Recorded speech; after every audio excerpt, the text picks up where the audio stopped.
Allah Akbar, viva il Papa. Deux cris qui ont été poussés dans la matinée.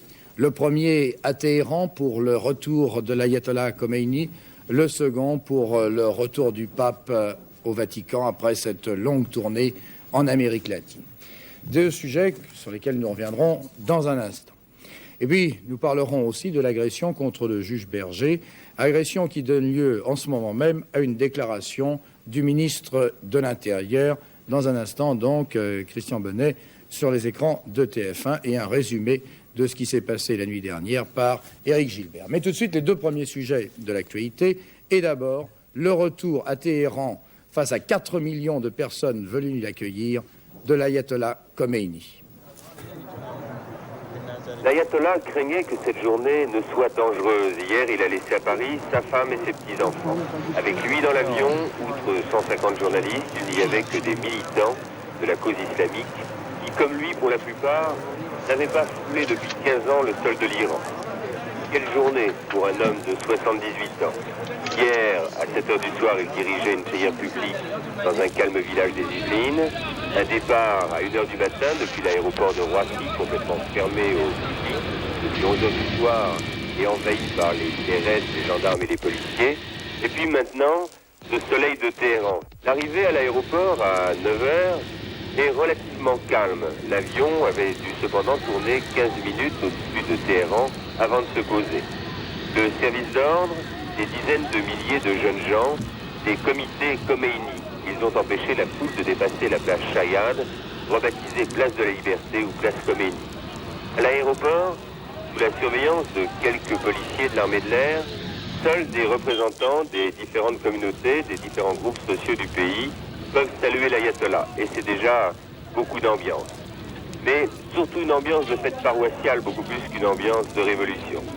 Mais après, que ce soit place Chayad ou bien en face de l'université, sur ce que l'on appelait avant l'avenue Chareza, ou surtout ensuite dans la traversée des bas quartiers de Téhéran Sud, c'est vraiment du jamais vu, et surtout du jamais vu à Téhéran, où l'on a déjà vu huer, conspuer le Shah, conspuer l'armée, les premiers ministres successifs, où on a déjà vu brûler des effigies, incendier des immeubles, mais acclamer avec une telle joie comme aujourd'hui, jamais on n'aurait cru que cela serait possible, une telle communion avec un homme aussi fragile. Le plus extraordinaire, c'est sans doute lorsque Khomeini arrive à Beth Zahra, le cimetière de Téhéran, où sont enterrés les martyrs, c'est-à-dire ceux qui sont morts au cours des manifestations des derniers mois. Dans l'ensemble du pays, depuis un an, il y a eu sans doute plus de 40 000 morts, estiment les comptes les plus sérieux. Et au carré des martyrs de Beth Zahra, le retour de Khomeini prenait toute sa signification, au moins sur le plan de l'émotion de tout un peuple. Et cela, on l'a bien senti au moment de la grande prière publique que Khomeini a dirigée. Sur le plan politique, en revanche, le face-à-face Khomeini-Bakiar n'aura pas lieu, il n'aura lieu que dans les prochains jours. Aujourd'hui, Bakiar n'était pas présent. Le 1er février, après 15 ans, a été la journée Khomeini. Jean-Loup Demigneux, Téhéran, TF1.